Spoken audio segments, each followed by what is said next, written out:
Este podcast es presentado por Instituto Visión Láser.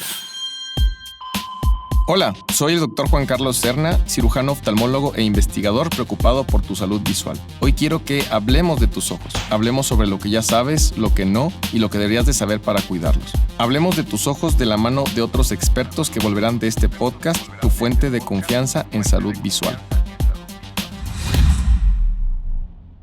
Hola, buen día y bienvenido una vez más a un capítulo más de tu podcast Hablemos de tus ojos. El día de hoy para hablar de un tema en extremo importante que se ha vuelto también un tema de salud visual y también a nivel de salud pública, que es la degeneración macular relacionada con la edad. Para este tema me permití invitar a un gran amigo que además es experto en el tema, que es el doctor Salvador López. Él es especialista en oftalmología, tiene una alta especialidad en retina y vitrio, es investigador, es expresidente de la Sociedad de Oftalmólogos de Zacatecas y además es un gran amigo con quien tengo el gusto de compartir estos casos. Salvador, bienvenido a este episodio. Muchas gracias, Juan Carlos, por la invitación. Es un gusto para mí estar aquí contigo en el podcast para platicar de este tema. Agradezco que me invites porque sé que tu podcast ha ido en crecimiento y me da mucho gusto, así es que me considero muy honrado de estar aquí. No, Salvador, gracias a nosotros. Y para arrancarnos directamente con el tema, pues la pregunta inicial, ¿no? Y a lo mejor hacer a grandes rasgos, ¿nos puedes platicar qué es la degeneración macular y por qué se le llama relacionada con la edad? Sí, mira, para esto es muy importante distinguir dos cosas. Una es la retina, que es la capa interna del ojo, que es una capa muy importante. Tiene dos partes. Tiene una parte central, a grandes rasgos, y una parte periférica. La parte central se llama mácula y la mácula es la que se encarga de la visión fina, o sea, de enfocar los objetos, de la lectura, y la retina periférica es lo que nosotros consideramos que vemos como de reojo. Entonces, esta enfermedad se llama, es una enfermedad de la mácula y por lo tanto es una enfermedad que afecta la visión central, lo cual es algo muy importante porque pues, es una enfermedad que va ocasionando una dificultad tanto para las actividades de visión cercana como las actividades de visión lejana. Y esto se origina, como su nombre lo dice, es algo asociado a los años, asociado a la edad, y se origina porque la mácula, que es la parte de la retina central, pierde su capacidad de degradar los productos que se van produciendo en la retina que normalmente deben de ser degradados. Entonces, estos productos son algunos pigmentos como lipofuscina y cuando estos pigmentos se acumulan en la retina, se va haciendo una degeneración o un adelgazamiento. A grandes rasgos, ese es el motivo de esta enfermedad.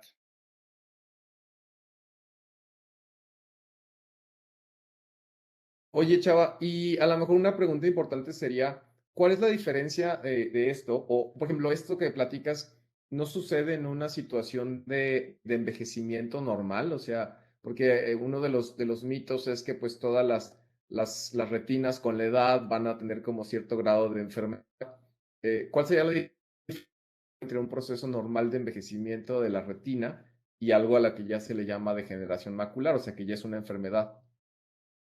Sí, sí. Bueno, a grandes rasgos, la causa de la enfermedad es justo lo que te comento. Sin embargo, hay otros factores externos o otros factores asociados que son los que nos hacen irnos hacia una degeneración normal o hacia una degeneración anormal o patológica. Realmente en todos los pacientes de edad avanzada o en todas las personas más bien de edad avanzada va a haber un adelgazamiento de la retina. Sin embargo, cuando hay un conjunto de factores que se consideran como factores de riesgo, dentro de los que se encuentran el factor hereditario, que es un factor de los más importantes, o algunos factores genéticos, estos adelgazamientos o estas degeneraciones son cuando se van o se van orientando a lo que es anormal. Eh, En ciencia cierta no se sabe exactamente por qué unas retinas o por qué unas máculas se van hacia una degeneración o se van hacia una degeneración normal. Se conocen algunos factores de riesgo, como te comentaba. Sin embargo, no sabemos cuál es el punto de corte en el que se van hacia lo anormal o hacia lo normal. Em, la herencia es un factor importante, factores genéticos. Hay algunas teorías también donde la exposición a ciertos tipos de luz pudieran incrementar el riesgo, no en todas las personas, sino en personas susceptibles. Em, básicamente esos son los riesgos esos son los factores de riesgo que se conocen.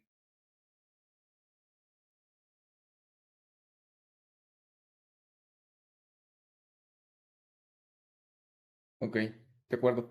Oye, Chava, y ahorita que estabas hablando ya un poquito de los factores de riesgo, ¿hay algunos otros factores de riesgo que existan? O sea, mencionaste ya la parte genética, pero ¿hay otros factores que hagan que algunas personas lo padezcan más que otros? Sí, sí, bueno, lo que te comentaba son los factores internos, o sea, los que tenemos per se, pero sí hay algunos factores externos dentro de los que se conoce como uno importante es el tabaquismo. El tabaquismo, a pesar de que hoy en día es menor, me parece a mí que es menor en gente joven, pero ahorita estamos viendo las consecuencias de un tabaquismo intenso en personas que iniciaron a fumar hace 30 o 40 años. Entonces, el tabaquismo sí se considera un factor de riesgo importante, eh, especialmente cuando se fumó por más de 10 años. La otra cosa, pues, es la edad. Como te comento, esta Ujú. es una enfermedad de la edad, arriba de los 50 años. Hay algunos otros antecedentes menos contundentes, pero también importantes, como la hipertensión arterial, el sobrepeso, cuando hay un consumo alto de grasas saturadas, también se considera un factor de riesgo importante. Eh, pero el más importante, a mi parecer, y hasta donde tengo entendido, pues digo, los factores hereditarios, genéticos y el tabaquismo como un factor externo. No significa que todas las personas que fuman eh, van a tener esta enfermedad. Te digo, es un conjunto de factores en personas susceptibles las que al final desencadenan esta enfermedad. De acuerdo. Oye, Chava, y a lo mejor llegar también ahí es qué tan frecuente es esta enfermedad, porque ahorita mencionaste, y no tienes que decirnos cifras, ¿no? Pero a lo mejor pues no sé, háblanos un poquito como del impacto, por qué hay tanta investigación alrededor de esta enfermedad, porque pues mencionaste muchos factores de riesgo que suenan a nuestro mundo moderno, tabaquismo, hipertensión, obesidad, envejecimiento. ¿Qué tan frecuente es esta enfermedad en el mundo? ¿Qué tanto lo vemos en México, Latinoamérica? Esta es una enfermedad que se presenta más frecuentemente en caucásicos, o sea, personas de raza blanca. Sin embargo, también se puede ver en algunas otras etnias. No tengo el dato exacto de la prevalencia, pero lo que sí te puedo decir es que dentro de las enfermedades de retina, yo la catalogaría como la tercera causa de enfermedades de retina en mi práctica diaria, ¿no? Y en la práctica de cualquier retinólogo, después de retinopatía diabética y tal vez después de oclusiones vasculares o infartos retinianos. Entonces, dentro de la práctica de la retina, que es lo que yo hago, sí es de las enfermedades más comunes que veo, aunque no es la más común. Y aquí, bueno, ahorita ya hablaremos un poquito, pues, de que hay dos variantes. Hay variantes más agresivas, hay variantes menos agresivas, pero sí es algo que vemos muy frecuentemente en la consulta. De acuerdo. Pues si quieres de una vez, platícanos un poquito esto de los variantes, porque justo es la pregunta que te iba a hacer a continuación. Entiendo que hay muchas clasificaciones y pues no creo que sea el objetivo de este podcast porque a veces ni entre oftalmólogos y retinólogos se ponen de acuerdo, pero, o sea, en la forma en la que tú le platicas a tus pacientes de tipos o de grados, no sé cómo les cuentes en etapas, vamos a decirlo así. ¿Cómo podrías clasificarla o qué crees es lo importante que las personas deben de saber? Sí, mira, a grandes rasgos, la degeneración macular se divide en dos tipos, la variante seca y la variante húmeda. Entre el 80 y 85% de los pacientes que tienen degeneración tienen la variante seca, lo cual es bueno porque es la variante que es menos agresiva a largo plazo. La variante seca es cuando la retina sufre esta degeneración o este adelgazamiento sin tener sangrados o hemorragias intrarretinianas o subretinianas. La variante húmeda, como su nombre lo dice, es cuando estas neoformaciones o estas venitas que se forman sangran. Y cuando hay este sangrado hay una baja visual aguda y es lo que se conoce como la variante húmeda.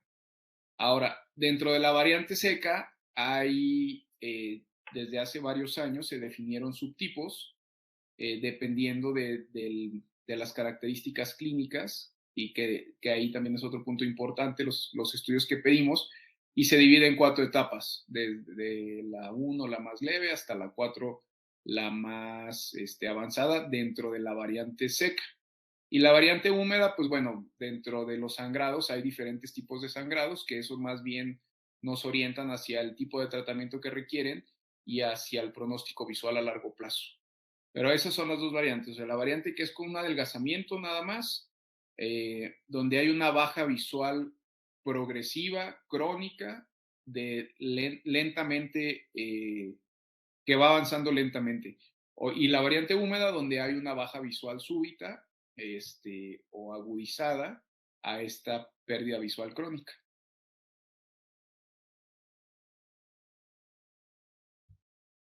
Perfecto. Ahorita que ya estabas platicando un poquito de los síntomas, pues mencionaste la disminución de la visión. ¿Hay algún otro síntoma que se presente de forma frecuente? O sea, obviamente el objetivo de los podcasts siempre es también la forma de prevención y de... Pero bueno, en alguien que a lo mejor es susceptible, ¿hay más síntomas que te gustaría enumerar o se cataloga Sí. principalmente por una disminución de la visión? No, la baja visual puede ser de diferentes formas. Un síntoma de que algo incipiente está pasando o muy inicial es algo que conocemos como metamorfopsia. Bueno, me voy a regresar un poquito. Sabemos que, como comenté en un inicio, la retina que se daña es la retina que se encarga de la visión central. Entonces, lo que se va a afectar es la visión central. Y un síntoma relativamente frecuente y que es muy sutil en ocasiones es algo que se llama metamorfopsia. Metamorfopsia significa que es cuando vemos las cosas distorsionadas. O sea, yo les digo, hay varias formas de ver esto. Por ejemplo, una es que el paciente, si utiliza lentes, con sus lentes o si no utiliza solo, vea a lo lejos, vea una línea, por ejemplo, un marco de una puerta, y el marco de la puerta se tiene que ver derecho, o sea, derecho. Si de repente el marco sufre una pequeña distorsión o se ve ondulado o se ve eh, chueco, eso se conoce como metamorfopsia. Pues en un marco de una puerta porque es algo grande, pero también lo podemos ver en una línea, en un escrito donde hay una línea y si esta línea se ve chueca se llama metamorfopsia. Ese es un síntoma muy incipiente, que si el otro ojo ve bien y en el ojo afectado está empezando, puede ser que pase desapercibido. Entonces, bueno, sí es importante en pacientes que tengan por ahí los factores de riesgo, pues estar pendiente de ese síntoma. Otros síntomas importantes, dependiendo de la etapa, es la presencia de una mancha en el centro, una mancha que no se mueve, porque hay manchas en la visión que se mueven, que se llaman mioesopsis. Esas no, esas son de otras enfermedades de la retina. Esta es como pequeñas áreas de la visión central donde hay pérdida de la visión. Esto se llama escotomas. A mi parecer, esos son los dos síntomas, los dos principales síntomas. Ahora, si el sangrado es muy intenso, pues va a haber una baja visual central muy grande o un escotoma muy grande en la visión central. Entonces, Pero bueno, aquí ya el paciente no hay forma de que no se dé cuenta. Digamos que los síntomas más sutiles, que serían la metamorfopsia, que es la distorsión de las líneas horizontales o verticales, y los escotomas pequeñitos o las manchitas pequeñitas que se hacen en el centro y que no se mueven, eso sería los principales síntomas. Hay algunos otros síntomas mucho menos frecuentes, por ejemplo, sangrados a la cavidad vítrea o rupturas de una porción que se llama ruptura de la coroides, pero todos esos te van a dar una baja visual muy importante. Entonces, lo que yo creo que las personas deben estar pendientes es tanto de la metamorfopsia, que es la distorsión, como de los pequeños puntitos que se pueden ver fijos y que no se mueven, que se llaman escotomas. Vale, perfectísimo. Oye, Chava, nada más antes de que se me pase y antes de pasar a lo mejor ya a la forma en la que lo diagnosticamos y lo tratamos, ¿existe alguna forma de prevenirlo? O sea, alguien que no tiene la enfermedad, pero que tiene antecedentes familiares o realmente es más bien la prevención del deterioro, o sea, ya que se diagnostica al paciente, estrategias para prevenir su avance. Eh, no, desafortunadamente hasta este momento no hay algún tratamiento en donde podamos evitarlo, evitarlo al 100%. Lo que se hace es que si se sabe que hay cierta predisposición genética o hereditaria, pues tratar de evitar los factores de riesgo que comentaban al inicio, el tabaquismo, sobrepeso, de alguna forma realizar actividades al aire libre, ejercicio, nos ayuda, no como algo que lo va a evitar por completo, pero sí como una disminución de los factores de riesgo que se conocen. Eh, hay, para esta enfermedad, lo vamos a hablar un poquito más adelante, pero para siempre se dice, y esto también siempre lo comento con los pacientes, que siempre hay unos mitos acerca de las vitaminas, incluido las vitaminas que están en la zanahoria o que son los carotenos, para las enfermedades de los ojos. A mí hasta incluso me causa un poco de pues sí, de gracia que lo recomiendan para cualquier enfermedad ocular. Para esta enfermedad en específico, sí están indicadas las vitaminas. Obviamente no todos los tipos de vitaminas, pero hay suplementos vitamínicos en altas dosis que se venden en farmacia que están indicados para esta enfermedad. Si quieres, más adelante hablamos de eso, pero eso es algo bien importante. Esta es, creo, la única enfermedad donde los suplementos vitamínicos, digo, hasta donde recuerdo en la oftalmología, sí son de utilidad y sí disminuyen el riesgo. ¿Quieres un ratito más? Hablamos acerca del tratamiento, pero eso es algo que comento con los pacientes donde digo, aquí sí hay ciertas vitaminas que le van a ayudar a disminuir la progresión. Pero esta disminución, a eso iba, esta disminución en la progresión es ya una vez que vemos que hay la enfermedad. ¿Sí? O sea, ya cuando hay una variante seca en grado 2 o 3, los suplementos vitamínicos son útiles. Incluso en el grado 1 está debatido si realmente es necesario o si realmente es útil estos suplementos. Hay grados de la variante seca donde ya se comprobó un beneficio real con estos suplementos, pero hay otros grados donde no. E incluso si el paciente tiene factores hereditarios y tiene factores genéticos y fuma, pero al momento de revisar la retina no presenta esta enfermedad, pues los suplementos vitamínicos no están indicados.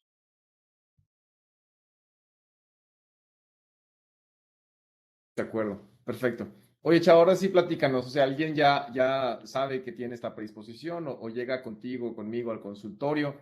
¿Cuál es la forma en la que nosotros diagnosticamos a los pacientes? A lo mejor, digo, fuera de mencionarnos la importancia de la valoración clínica, no sé, nos asesoramos de algún estudio o cuáles crees que sean como los pasos ideales para que alguien sea diagnosticado con esta enfermedad. Y yo digo, está indicado que todo paciente arriba de los 60 años,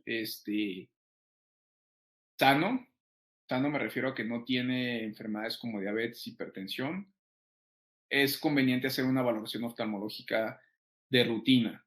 Y en esta valoración oftalmológica, pues se incluye lo que tú ya has comentado también en este podcast o en tus videos, pues todo lo relacionado a agudeza visual, presión intraocular, valoración del segmento anterior, segmento posterior. De inicio hay que hacer una consulta completa.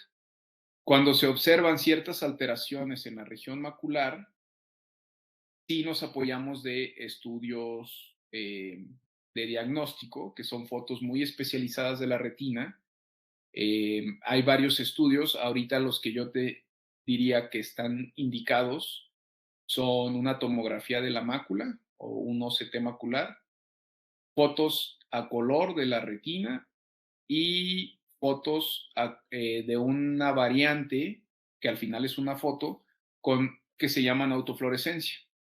Y aquí, de inicio, con estos 3 estudios, que es muy importante que el paciente sepa que son estudios no invasivos, podemos hacer un diagnóstico, una confirmación del diagnóstico y estadificar en qué etapa de la degeneración se encuentra el paciente, y sobre la etapa en la que se encuentre es el tratamiento a seguir, que puede ser desde los suplementos que te comentaba hasta las valoraciones periódicas repitiendo los estudios cada cierto tiempo.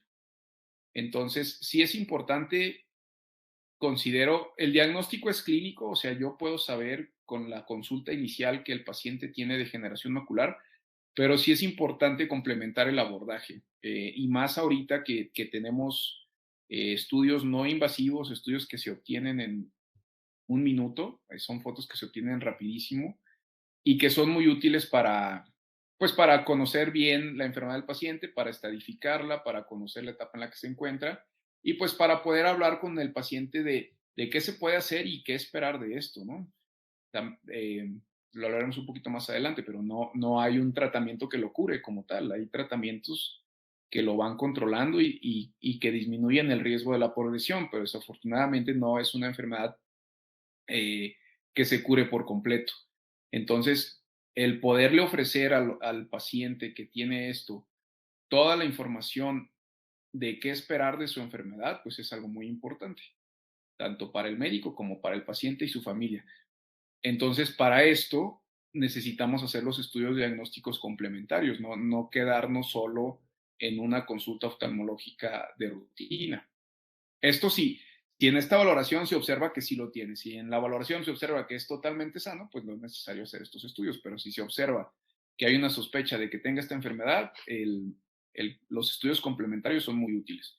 Y de inicio, pues son los que te comento, las fotos a color, fotos con autofluorescencia y OCT macular de inicio. Y también al ser una enfermedad que es crónica, pues también nos permite ser como muy objetivos, ¿no? O sea, digo, alguien que tiene seguimiento contigo, pues a lo mejor lo vas a estar viendo seguido, a lo mejor lo vas a ver cada 6 meses.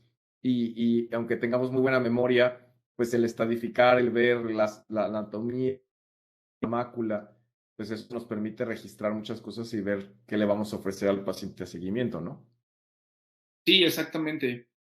Justo eso es lo que yo creo de las enfermedades crónicas, y de las enfermedades que no se curan, que es muy importante hablarles del pronóstico, o sea, qué esperar a largo plazo de lo que ellos tienen.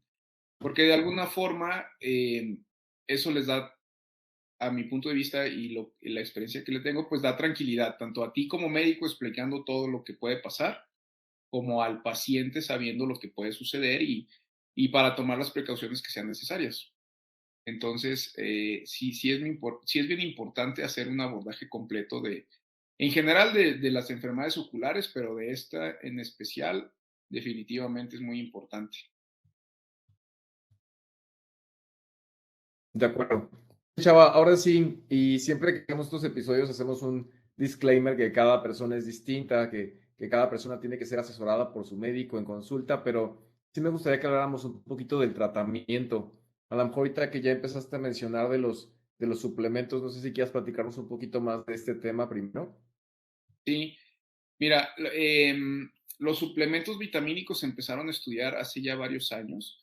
Hubo unos estudios clínicos muy grandes, poblacionales, que se hicieron principalmente en Estados Unidos, aunque había subpoblaciones de hispanos, de afroamericanos, entonces sí se pudo estudiar un poquito en diferentes etnias.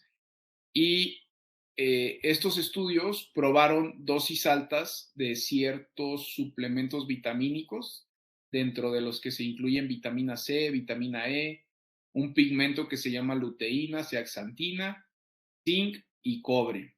Entonces lo que hicieron fue hacer una formulación con dosis altas de estos medicamentos, bueno, de estas vitaminas, y vieron cómo se comportó la enfermedad en muchos años. La verdad es que fue un estudio poblacional muy grande. Creo que el último reporte se hizo como a 15 años. Entonces, lo que se conoció es que dentro de las variantes que se benefician de los suplementos vitamínicos, o de las etapas más bien sería, dentro de la variante seca, la degeneración macular 3 y 4 sí se beneficia de estos suplementos vitamínicos. De la 2 está un poco debatido, sí hay evidencia clínica, yo sí lo recomiendo en la etapa 2 porque ya es una etapa más avanzada, donde sí hay un beneficio, y en la etapa 1, a pesar de que ya está la enfermedad, no se encontró un beneficio real con estos suplementos. Entonces, también en la variante húmeda están indicados, especialmente si un ojo tiene la variante húmeda y el otro ojo tiene la variante seca. Sí están indicados estos suplementos vitamínicos. Y entonces, ¿qué fue lo que se encontró en estos estudios? Lo que se encontró es que la disminución, de que la progresión más bien, disminuía en un 50% a lo largo del tiempo. O sea, no significa que con estos suplementos la enfermedad se va a detener por completo, pero las posibilidades de que progrese son 50% menos, lo cual es pues algo significativo. Sin embargo, pues va a seguir habiendo el riesgo de que esto progrese. Disminuye de forma importante, pero pues siempre está esta cuestión de que es algo de los años. Esta formulación se llama ARES-2. Ahorita hay muchas marcas de medicamentos que la tienen, que se consiguen en la farmacia. Y ya una vez que con los estudios de diagnóstico que te recomiendo la estadificas, y sugiero los suplementos vitamínicos para las variantes secas. Y para la variante húmeda, cuando el otro ojo tiene la variante seca. Así sería. Y luego, otro tratamiento totalmente diferente es la variante húmeda, donde ya hay un sangrado en la retina y donde hay una baja visual importante. En estos casos, el tratamiento que está indicado, perdón, es la aplicación de unas inyecciones dentro del ojito, de unos medicamentos que se llaman antiangiogénicos, y de igual forma hay varias marcas y varios tipos, y el objetivo de estos medicamentos antiangiogénicos es hacer que el sangrado se reabsorba lo más rápido posible. En términos generales, se aplican varias inyecciones mensuales, hay que individualizar el paciente, pero sí se aplican varias inyecciones mensuales hasta que el sangrado desaparece por completo. Y este tipo de tratamientos, por ejemplo, hablando ahorita que estabas hablando de las inyecciones, igual, dependerá mucho del paciente, pero hay ocasiones en las que requieren o hay como terapias, no sé si le llames como de mantenimiento, o realmente si la enfermedad se vuelve a activar o vuelve a dar problemas, ahí es cuando volvemos a recomendar tratamiento, o cómo lo hacemos. Sí, ahí hay diferentes esquemas de tratamiento. De inicio, se recomiendan de 4 a 6 inyecciones mensuales, y después podemos hacer revisiones periódicas, y si se vuelve a inflamar la retina o vuelve a sangrar, volvemos a aplicar estas inyecciones. Esa es una forma de tratamiento que nosotros le llamamos por razón necesaria. O sea, se inflama la retina y se aplica inyección después de las inyecciones iniciales. Hay otras formas o otros esquemas más bien de tratamiento donde al paciente se pone la inyección dentro del ojo de forma mensual y después se van espaciando las inyecciones. O sea, lo ponemos cada 4 semanas y luego cada 6 semanas y luego cada 8 semanas y luego hasta cada 12 semanas, aunque la retina ya no esté inflamado. Esto con el objetivo de ser más proactivos en el tratamiento, o sea, no esperar a que sangre o a que se hinche la retina o que se inflame, sino ser un poquito más proactivos y darle tratamiento antes de que se vuelva a presentar la hinchazón o el sangrado. ¿Por qué así? ¿Por qué lo hacemos así? O sea, tengo pacientes que me preguntan, bueno, ¿por qué me va a inyectar si ahorita yo no tengo sangre en mi retina? Y yo sé que no tiene sangre y el paciente también sabe que no tiene sangre porque hay estudios ya muy específicos para ver si hay sangre o no. Entonces yo le digo, lo que pasa es que conociendo la naturaleza de la enfermedad, que tiende a ser muy recurrente y que lo más seguro es que recurra, aunque hay que individualizar cada caso, pero lo más seguro es que recurra, entonces tratamos de inyectarlo antes de que se inflame la retina y antes de que le baje la visión. Al grado de que podemos tener a pacientes inyectándolos cada 8 a 12 semanas de forma crónica sin que haya nuevas bajas visuales, o sea, nuevas bajas visuales asociadas a la que ya tuvo. Y tratar de conservar la visión central lo más posible. No sé si me De expliqué acuerdo. más. Oye, Chava, nada más como para pacientes. Sí, sí, totalmente. Pero nada más como para pacientes primerizos, no sé, porque cuando ya escuchan el término inyección intraocular, a veces les da un poquito de miedo, ¿no? ¿Cómo les platicas el procedimiento? A lo mejor de forma breve, en qué parte del ojo inyectamos, no sé, si el paciente tiene que tener algún cuidado después o... Sí, claro, sí, esa es muy buena pregunta porque las inyecciones intraoculares pues eso en conjunto con el láser pues son la piedra angular del tratamiento de las enfermedades de retina. Cada enfermedad de retina tiene un esquema, hay diferentes formas de aplicar láser, hay diferentes formas de aplicar inyecciones, diferentes medicamentos, pero pues a grandes rasgos esto es algo que hacemos muy frecuente. Entonces, sí es todo un tema. Yo también comento con los pacientes pues que inyectar los ojitos va contra todo toda nuestra niñez, ¿no? O sea, todo el tiempo nos están diciendo, no, no se van a picar el ojo, no esto, no lo otro. Entonces ahora llega un médico o un doctor oftalmólogo que le quiere inyectar al ojo al paciente, pues no, definitivamente algo bien importante es tener la empatía con el paciente de que a pesar de que es algo que yo hago muy frecuente y que yo sé que no tiene mayor implicación y que los riesgos son muy bajos comparado con el beneficio, o sea, el riesgo de una inyección y el beneficio potencial que podemos obtener para esta enfermedad es muy grande.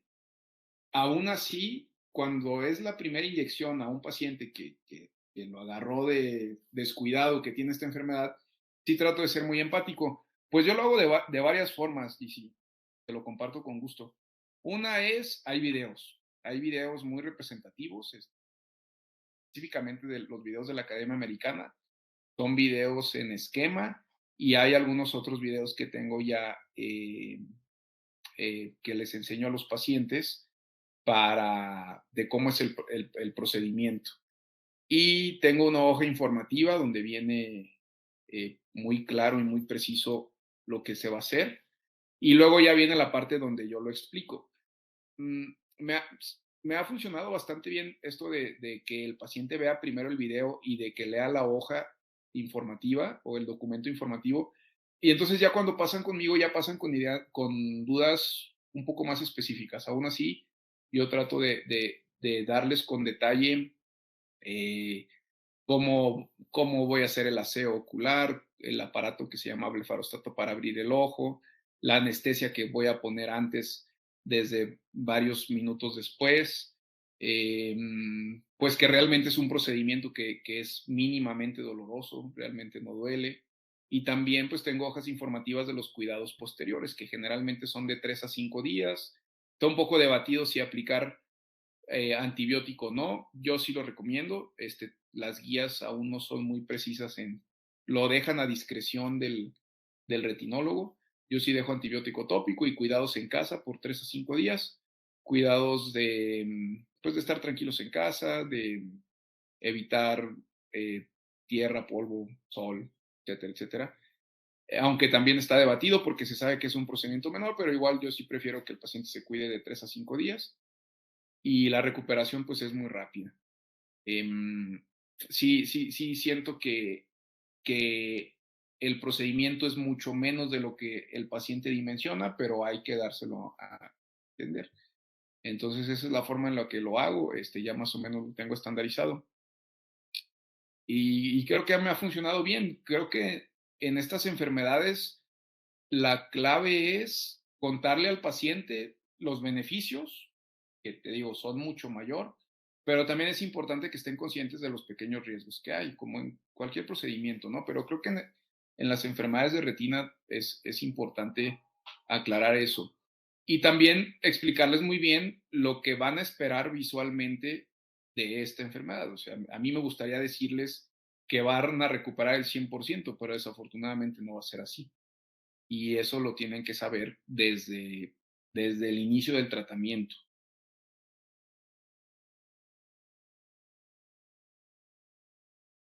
De acuerdo. Oye, Chava, ahorita que tocaste, también creo que es importante que nos platiques a lo mejor de pues, una parte un poco álgida, porque comentabas los pequeños riesgos del procedimiento, pero también todo aquel riesgo de no tratarse, ¿no? No sé si puedas decirnos, pues, cuáles son las posibles complicaciones a donde puede llevar la degeneración macular o secuelas que puede dejar en los pacientes.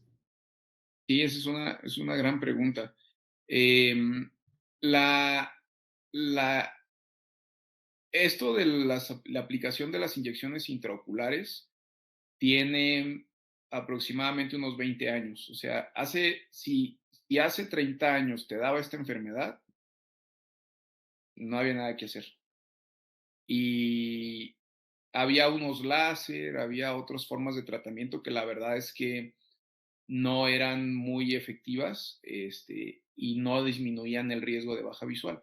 Entonces, cuando un paciente con la variante húmeda, que es la más agresiva, decide no tratarse, lo que va a suceder es que estas pequeñas manchitas, estas pequeñas manchas negras que el paciente no ve en el campo visual, se van a ir haciendo confluentes y se van a ir haciendo más grandes hasta que queda una mancha en el centro de una mancha oscura o una mancha grisácea donde no puede distinguir el paciente. Y después del sangrado, si no se trata, el mismo organismo y la retina y el epitelio pigmentado de la retina van haciendo una reacción tratando de atacar el sangrado y al final queda una cicatriz. Y esta es la etapa terminal que se conoce como degeneración macular relacionada a la edad cicatrizal. Y ya cuando el paciente llega en una etapa cicatrizal, pues ya no hay tratamiento que ofrecerle, ni inyecciones, ni vitaminas, ni nada. Entonces, la idea es prevenir esa etapa. O sea, ya sabemos que si no se trata a largo plazo, lo que va a suceder es que va a formar una cicatriz y va a perder visión. Las inyecciones para la variante húmeda o los suplementos vitamínicos para la variante seca, pues son una alternativa a evitar esta cicatrización. Entonces, sí, la idea, sí hay beneficio con el tratamiento, es un beneficio moderado, me gustaría ofrecer más beneficio, pero actualmente, comercialmente, en este momento, esas son las opciones que hay. Hay algunos otros estudios que están corriendo, que también son con inyecciones, para disminuir el riesgo de progresión de la variante seca. Actualmente la variante seca, comercialmente hablando, y en este momento, no se trata con inyecciones. La variante seca la tratamos con suplementos vitamínicos. Vale, buenísimo. Oye, Chava, y acercándonos un poquito al final, ahorita que tocaste ese tema, quisiera aprovecharte que te encanta la investigación, siempre también haciendo muchas de estas cosas están en pañales, pero no sé qué viene, o sea, hacia el futuro del tratamiento de la degeneración macular, obviamente a lo mejor sintetizándolo como para la gente que nos escucha, no sé, o sea, medicamentos más fuertes, hablarías de cirugía macular, hablarías de, no sé, ¿qué viene a lo mejor para el futuro mediano de este tipo de edad? Sí, sí hay varias opciones y sí hay varias, em, sí, varias alternativas que yo creo que en pocos años van a ser una realidad. Una son los medicamentos que se utilizan en forma de inyección para disminuir el riesgo de progresión de la variante seca. Hay varios, se puede consultar en línea. Comercialmente aún no están disponibles, pero sí hay estudios ya en fases muy avanzadas donde sí hay un beneficio. Eh, para la variante húmeda, los medicamentos que utilizamos se llaman antiangiogénicos. Actualmente en el mercado tenemos dos comercialmente disponibles, pero bien, los próximos 2, 3 años van a empezar a salir una serie de medicamentos antiangiogénicos donde si uno no funciona, pues está otro, o la combinación de dos, todo eso se está estudiando actualmente y en poco tiempo vamos a tener más alternativas para tratar porque luego viene otra parte importante donde hay pacientes que a pesar de que los inyectamos no mejoran tanto como yo esperaría. Entonces ahí hay que probar otros medicamentos. Ahorita no hay muchos disponibles, pero pronto va a haber muchísimo más. Pronto, pronto. 2, 3 años, seguramente habrá una variedad más amplia de antiangiogénicos. Entonces, eso está muy bien. Es como yo comento con los pacientes y es como les digo, bueno, hay medicamentos para la gripa. Si uno no le funciona, tenemos 10 más, ¿no? Es igual, hasta ahorita hay pocos, pero en pocos años va a haber mucho más. Si uno no funciona, o la combinación de dos, seguramente habrá más posibilidades de que le funcione. Está esta parte de la cirugía macular, un poco debatido. Por ejemplo, en pacientes que tienen estas cicatrices que te comento, y hay forma de hacer una cirugía de retina, específicamente de la mácula, donde la cicatriz se remueve tratando de que el paciente mejore un poco la visión. Hasta este momento no son estudios tan concluyentes, la mayoría son series de casos o son estudios comparativos con muestras muy pequeñas. No es algo que yo acostumbro, siento que todavía nos falta un poquito para yo poderlo ofrecer realmente a los pacientes, aunque hay profesores pues, muy experimentados en estas cirugías que han demostrado eh, buenos resultados en sus pacientes, pero creo que todavía no se puede generalizar su uso. ¿Qué más? Pues creo que eso es lo que está. Ah, bueno, hay otra parte bien importante que te decía hace tiempo como factores de riesgo, la, la, la parte genética. Hay unas cosas que tú sabes perfectamente, creo que más que yo, que se llaman polimorfismos, que son variantes a grandes rasgos, son variantes en el ADN que codifican ciertas proteínas y entonces estas variantes no condicionan a una enfermedad, pero sí condicionan a un riesgo mayor de tener degeneración macular a la edad.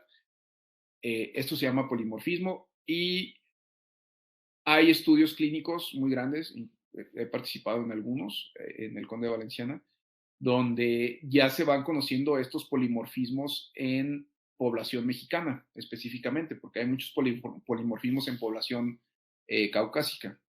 Entonces, el conocer estos polimorfismos, pues nos va a ayudar a hacer un examen de sangre más adelante, donde si el paciente tiene el polimorfismo, pues hay más posibilidades de que tenga la enfermedad, pero también nos puede ayudar en algún momento a que también entre la parte de la terapia génica. Eso está más a largo plazo, pero creo que para esta enfermedad sí podría ser una opción en algunos años o en varios años. Súper. Pues todo eso es alentador para la gente que nos escucha y que tiene o tiene familiares con esta enfermedad.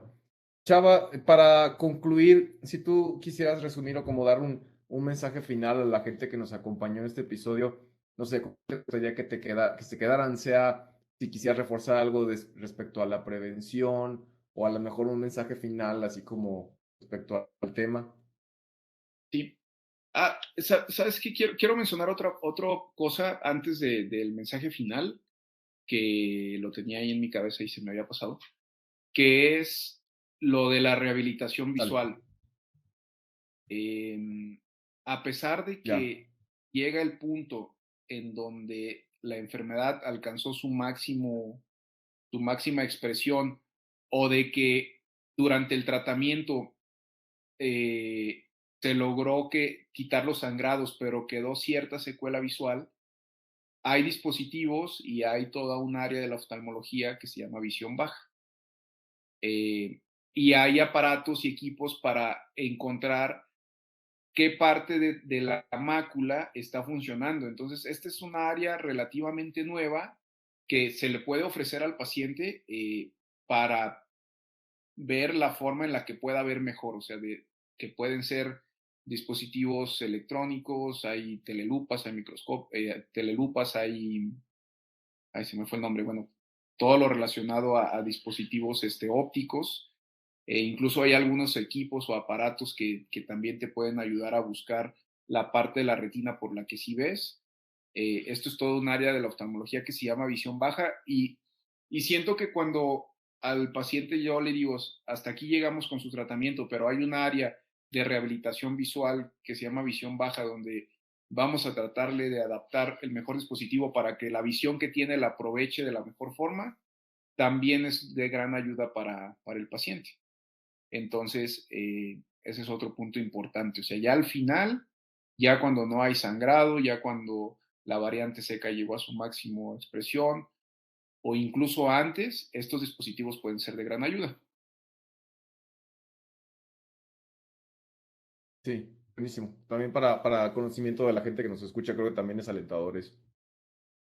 Y bueno, como mensaje final, pues yo recomendaría a todos los pacientes arriba de 60 años hacerse una valoración oftalmológica. En caso de que se detecte esto, hay que hacer los estudios necesarios para estadificar bien la degeneración y sobre eso definir el tratamiento que requiere, que puede ser desde observación hasta todo lo que hemos comentado. También les recomiendo pues acercarse con alguien especialista en esto. Eh, y pues creo que por lo pronto nada más, Juan Carlos. Perfecto. Chava, para la gente que nos escuchó, que quiera contactarte, no sé si puedas compartirnos tus, no sé, redes sociales, medios de contacto o página web. Sí, les paso mi correo electrónico que es salvador.lopez15@gmail.com. Yo ejerzo actualmente en Zacatecas. Mis redes sociales está Oftalmólogo Zacatecas. Así me encuentran tanto en Facebook, Instagram o en la página web también. Perfecto. Muy bien. Chava, pues no me queda más que agradecerte el tiempo que nos dedicaste el día de hoy, que nos enseñar toda esta información tan valiosa que nos proporcionaste. Te agradezco mucho tu tiempo y el conocimiento que nos brindaste. Muchas gracias. No, al contrario, Juan Carlos, Jaycee, te agradezco mucho, amigo. Sabes que aprecio mucho estar aquí, aprecio mucho la invitación y espero realmente, yo creo siempre que la sociedad nos aporta mucho a nosotros como médicos, entonces el hacer estos ejercicios de difusión para aportar un poquito a la sociedad lo que nos ha aportado, pues es muy valioso. Y te felicito, Juan Carlos, por todo lo que haces.